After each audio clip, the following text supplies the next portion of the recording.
In the spring of 2016, a legal battle between Apple and the Federal Bureau of Investigation captured the world's attention. Apple has built security features into its mobile products which protect data on its devices from everyone but the owner. That means that criminals, hackers, and yes, even governments are all locked out. For Apple's customers, this is a great thing, but governments are not so happy. You see, Apple has made a conscious decision to get out of the surveillance business. Apple has tried to make surveillance as difficult as possible for governments and any other actors. So there are really two smartphone operating systems in the global smartphone market, iOS and Android. iOS is made by Apple, Android is made by Google.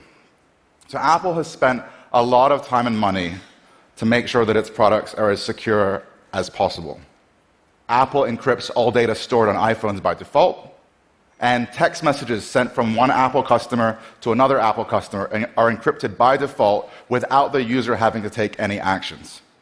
What this means is that if the police sees an iPhone and it has a password, they'll have a difficult time getting any data off of it if they can do it at all. In contrast, the security of Android just really isn't as good. Android phones, or at least most of the Android phones that have been sold to consumers, do not encrypt data stored on the device by default, and the built-in text messaging app in Android does not use encryption. So if the police sees an Android phone, chances are they'll be able to get all the data that they want off of that device. Two smartphones from two of the biggest companies in the world, one that protects data by default and one that doesn't. Apple is a seller of luxury goods. It dominates the high end of the market. And we would expect a manufacturer of luxury goods to have products that include more features. But not everyone can afford an iPhone. That's where Android really dominates, at the middle and low end of the market. Smartphones for the 1.5 billion people who cannot or will not spend $600 on a phone. But the dominance of Android has led to what I call the digital security divide.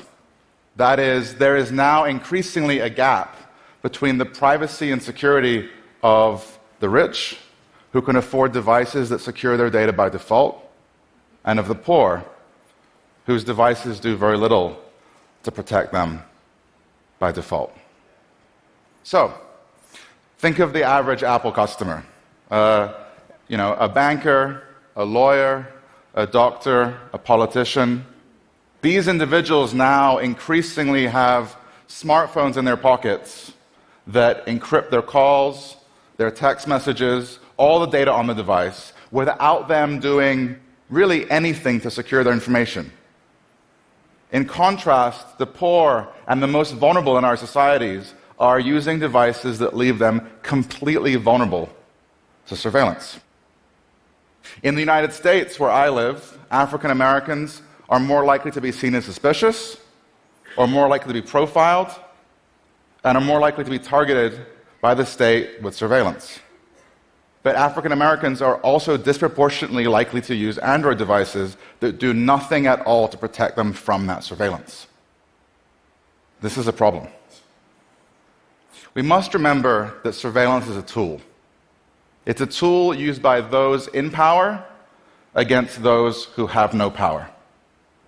And, while I think it's absolutely great that companies like Apple are making it easy for people to encrypt